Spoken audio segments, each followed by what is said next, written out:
cómo reactivar la economía, porque es claro que el país poco a poco se tiene que ir abriendo, porque si no, como decían los abuelos, nos va a llevar el carajo. Tengo conmigo a don Fernando Zamora, él es abogado, escritor, aquí ya tengo sus libros que voy a empezar a leer en los próximos días, político, lo podemos decir también. Don Fernando, buenas noches, gracias por acompañarnos. Buenas noches, Alex. La economía por el suelo, la salud por el suelo también. Sí, bueno. Y muy grave. Además. Muy grave. Medidas que, aunque la gente o mucha gente no es consciente, me parece que yo sí creo que algunas medidas han sido inadecuadas. ¿Y a qué me refiero? Bueno, al final resultó que las mascarillas sí eran lo correcto. Entonces, hoy yo me refería con algunos compañeros, decía, miren, ¿por qué desde el principio, en lugar de cerrar comercios, cerrar restaurantes, cerrar tiendas, ¿verdad? Como hicieron y destruyeron la economía, ¿por qué desde el principio no tomaron estas medidas? Distancia, alcohol, lavado de manos, temperatura y la mascarilla, cada quien.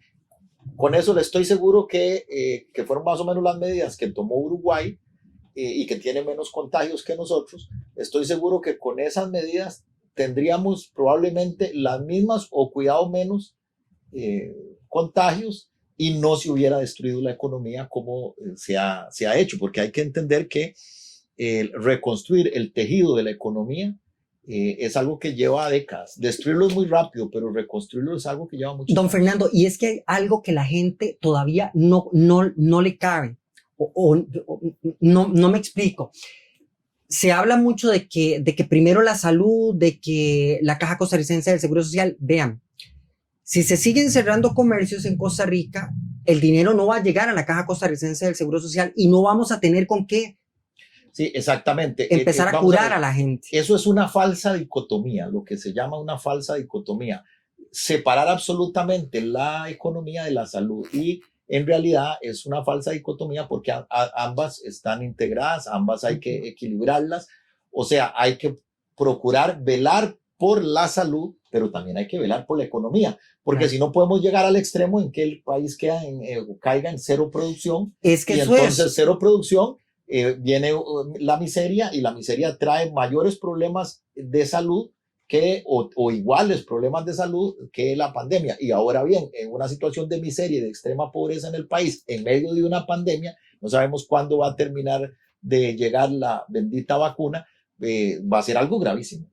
Don Fernando, hay gente en redes sociales que publica, no, la economía puede esperar. No, señores, el hambre no puede esperar y ya tenemos familias en Costa Rica que han dejado de percibir ingresos porque se han quedado sin trabajo, porque estamos mal realmente como país y es una cosa que no podemos obviar. Y don Fernando, llama la atención además porque el desempleo y el cierre de empresas no es una situación nueva en Costa Rica, se ha agravado en los últimos 4 meses a raíz de esta crisis a la cual Costa Rica no escapa, pero el tema del desempleo en Costa Rica y el tema de cierre de empresas y demás es un fenómeno que viene ocurriendo desde el año anterior, claro, que se ha acrecentado ahora. Yo lo venía diciendo de que en realidad la pandemia vino a agravar el problema económico, a visibilizarlo, pero en realidad la crisis era evidente, ya la crisis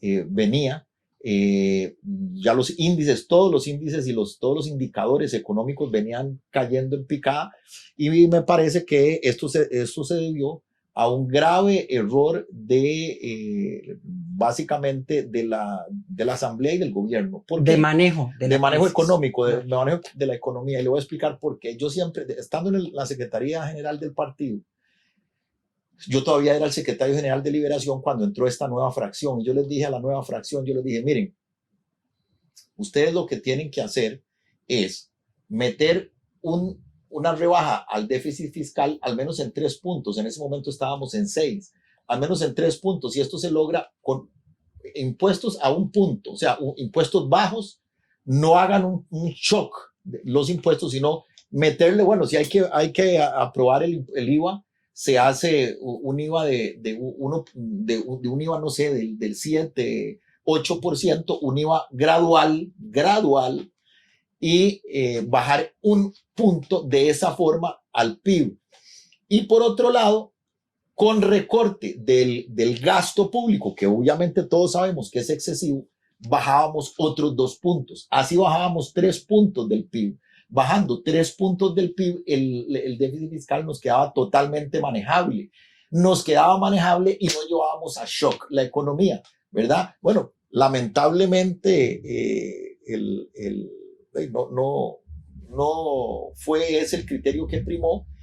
Se primó, o lo que primó fue lo que yo llamo la cabezonada del PAC, del gobierno, y lamentablemente, porque yo debo reconocerlo, nuestra fracción, como decimos los ticos, pues bajó la cabeza ante la solicitud del PAC. Se negociaron a veces cosas que no tenían por qué negociarse en función de ello, como, qué sé yo, presidencias legislativas y esas cosas no venían al caso negociarlas, y entonces eso lo que provocó fue que lamentablemente lo que provocó fue lo que yo llamo una política de shock económico, de paquetazo fiscal, pasar de 0 a 13, que fue excesivo, ¿verdad? De 0 a 13, y de ese 0 a 13 llevar a la economía a un desastre, porque obviamente el shock lo que provocó fue de que la gente dejara de consumir, que la gente no tuviera ingresos, ¿verdad? Que bajaran sus ingresos, que muchísimo dinero del sector privado, que es al fin y al cabo el motor de la economía, claro, pasara al sector público.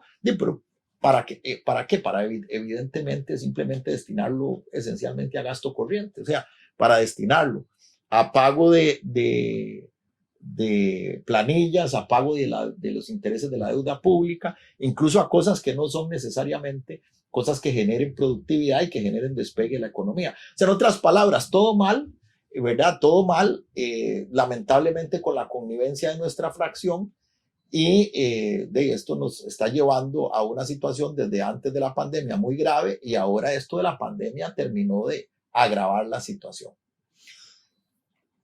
¿Qué recomendaciones? Este gobierno no se ha caracterizado por escuchar justamente a los demás. Ellos siempre hacen lo que les viene bien, y después usted y yo y usted que está en casa somos los que terminamos pagando los platos rotos, porque vivimos en esta burbuja que se llama Costa Rica.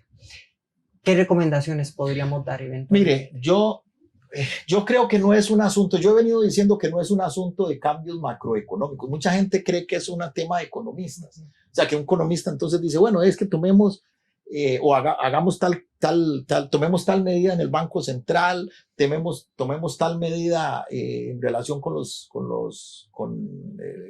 el tipo de cambio, cosas de ese tipo. Yo creo que ahí no está la solución. La solución es la solución de los estadistas, o sea, la solución de las políticas públicas. Y yo he venido sosteniendo que la única forma de levantar esto es ofreciéndole servicios al mundo. Costa Rica debe ofrecerle servicios al mundo.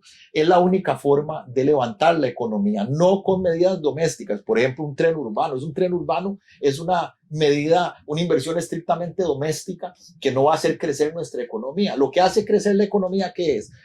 Exportaciones, turismo, servicios al mundo. Entonces, yo he venido hablando de algunas medidas que el gobierno, en este momento de crisis y de pandemia, que hay, digamos, una situación de grave recesión mundial, podría más bien el gobierno estar invirtiendo en eso. ¿Para qué? Para que cuando venga la vacuna y vuelva a reactivarse la economía mundial, nosotros estemos preparados para ofrecerle esos servicios al mundo. ¿Como cuáles? He venido hablando de un canal seco. Todas las observaciones o las objeciones que me dicen de un canal seco son objeciones que definitivamente no vienen al caso. El canal seco es absolutamente, que podríamos en la futura destinar un programa a eso, pero el canal seco es absolutamente viable y absolutamente necesario, las dos cosas. Un canal seco, un aeropuerto internacional metropolitano, ¿verdad? Se habla del proyecto que hay en Orotina. Bueno, un aeropuerto de esas características, un aeropuerto en la zona sur, para empezar a traer más turistas, empezar a moverlo ya en estos 2 años que le quedan a este gobierno. Debió haberse hecho ese tipo de cosas para que cuando pase la pandemia y se abra nuevamente la economía mundial, poder empezar a recibir turismo, por ejemplo, con lo que le decía, el aeropuerto de la zona sur, el aeropuerto metropolitano ya lo decía bien Jeffrey Sachs, que los países que se desarrollan, Alex, son los países donde, o las sociedades que se desarrollan, son las sociedades en donde circulan muchos bienes y muchas personas. Así le pasó en la historia a los nabateos, así pasó en la historia con los romanos, con los venecianos, ¿verdad? Siempre una sociedad que tuvo mucho flujo de personas y mucho flujo de bienes fueron sociedades que se desarrollaron. Entonces, un aeropuerto, un canal seco, parques ecotemáticos que perfectamente, como los que existen en Quintana Roo o en Florida, que traen, qué sé yo, para darte un ejemplo, los parques ecotemáticos de Quintana Roo traen en los 15, 20 días de diciembre, traen solo en esos 15, 20 días, traen más de 1 millón de turistas a Quintana Roo, solo al estado de Quintana Roo, ¿verdad? ¿Por qué? Porque esos son dinamizadores del turismo. Aquí perfectamente Costa Rica tiene bellezas ecotemáticas, que perfectamente se pueden realizar.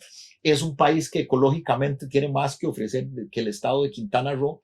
Así que perfectamente nosotros podríamos pensar en medidas de ese tipo, que son políticas públicas para crear obra que nos permita dar servicios al mundo exterior. Eso sí desarrolla la economía. Muchísimas gracias, don Fernando Zamora. Vamos a volverlo a invitar para que nos comparta un poquito de sus ideas, porque la gente no tiene claro si tenemos buenas medidas, a todos nos va a ir bien, nos va a funcionar. Y yo creo que de eso se trata, de salir adelante. Porque para servirle. Estamos mal, señores, con esto de la pandemia, cada día son más casos, entonces quiere decir, claro está, que no estamos obedeciendo, que no estamos implementando las medidas, y no lo digo yo, lo dicen las estadísticas en el Ministerio de Salud a las que todos tenemos acceso, pero además la economía está muy mal y de la economía dependemos todos y de la economía dependen también los servicios de la Caja Costarricense de Seguro Social, porque si a la Caja no llega dinero, no va a llegar dinero tampoco a los hospitales, porque Costa Rica no se puede estar endeudando como lo ha venido haciendo a lo largo de estos días, porque adivine a quién le va a tocar pagar esos préstamos, a usted y a mí, y creo que no estamos para eso. Yo me despido, le deseo buenas noches, pero a continuación lo dejo con un resumen de las noticias más destacadas de hoy lunes.